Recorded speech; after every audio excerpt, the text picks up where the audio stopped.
আমরা কুমিল্লাকে বিভাগ দেখ না দেখ আমাদের কোনো আপত্তি নেই এটাতে। আমাদের দাবি হলো আমাদের নোয়াখালীকে বিভাগ ঘোষণা করতেই হবে। উপদেষ্টা আসিফ মাহমুদের এলাকায় যে পরিমাণ বরাদ্দ হচ্ছে অন্যান্য জেলাতে ওই পরিমাণ বরাদ্দ হচ্ছে না। জনগণের টাকায় রাজনৈতিক যে ফায়দা লুটানো তারা সেটাই করতেছে। যা আমাদেরকে বলা হয় আমরা পানিরে হানি কই, আবার আমরা নোয়াখালী বিভাগ চাই, এটা কেন? আবার কুমিল্লার অনেক ভাষা আছে যেগুলো আমরা যদি বলি তাহলে তারাও একটু হেনস্থার শিকার হবে। আমরা কাউকে লজ্জিত করি না, কারণ প্রত্যেকের আঞ্চলিক কিছু ভাষা রয়েছে যেগুলো মানুষ স্বাভাবিকভাবে বলে, কিন্তু শিক্ষিত সমাজ অথবা আমাদের নোয়াখালীর অধিকাংশ মানুষ এখন আর ওই ধরনের শব্দ ব্যবহার করে না। পাশাপাশি করলেও আঞ্চলিকতার টানে আঞ্চলিকভাবে করে, কিন্তু কুমিল্লায় এসে এই কথা আর বলা হয় না। আমরা বলবো আমাদেরকে এমন কথা বলার আগে কুমিল্লাবাসী তাদের কিছু ভাষা আছে, আপনারা সেগুলো একটু বিবেচনা করুন। কুমিল্লার ইতর বলে একটা কথা আছে, আমরা কিন্তু এটা কাউকে বলি না, আমরা এটা কখনো কাউকে বলি না। আমরা বলতে চাই আমরা কুমিল্লাকে বিভাগ দেখ না দেখ আমাদের কোনো আপত্তি নেই এটাতে।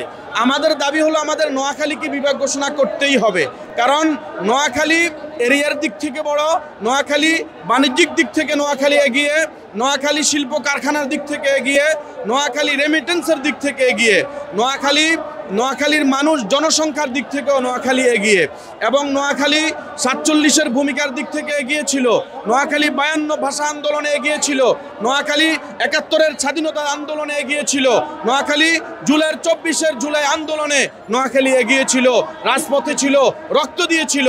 সুতরাং এই নোয়াখালীর মানুষের প্রাণের দাবি যদি আপনারা অতি দ্রুত গ্রহণ করেন, আপনাদেরকে সাধুবাদ। আর গ্রহণ যদি না করেন, নোয়াখালীর কোটি মানুষ রাজপথে নামবে, দাবি আদায় করে ঘরে ফিরবে ইনশাআল্লাহ। কখনো ব্যঙ্গাত্মক কোনো কথাকে আমরা গ্যারেজ করব না, এবং আমরা নিজেরাও কাউকে ব্যঙ্গাত্মক উপাধি দিব না।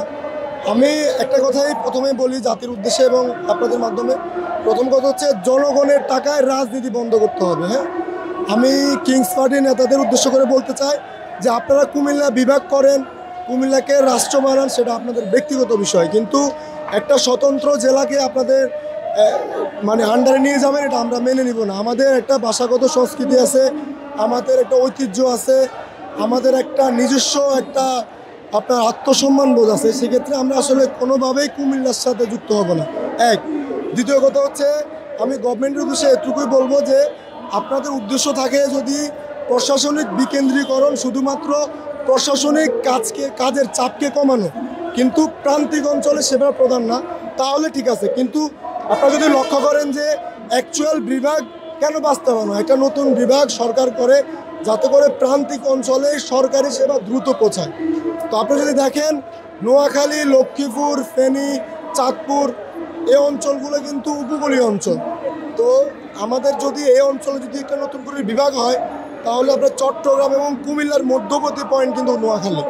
তো তাহলে যদি যাতায়াত ব্যবস্থা দেখেন এবং প্রান্তিক অঞ্চলে যে নেটওয়ার্কিং যে ব্যবস্থা, সকল জায়গাতে কিন্তু সরকার দ্রুত আপনার দুর্যোগ প্রবণ এলাকায় পৌঁছাতে পারবে, সেবাও দ্রুত পৌঁছাতে পারবে। তো কেন যে কুমিল্লা সরকার প্রস্তাবনা দিচ্ছে আমার এটা বোধগম্য নয়।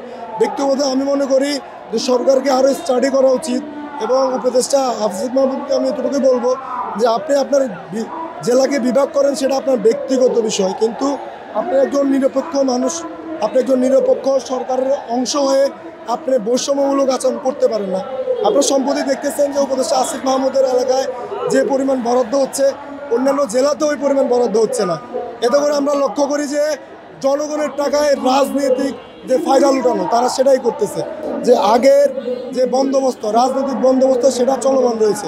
আমি আমাদের সহযোদ্ধা হাসান আবদুল্লাহকে বলবো যে আপনি দেখেন নোয়াখালী একটা স্বতন্ত্র ভাষা রয়েছে, স্বতন্ত্র ঐতিহ্য রয়েছে, স্বতন্ত্র সংস্কৃতি রয়েছে।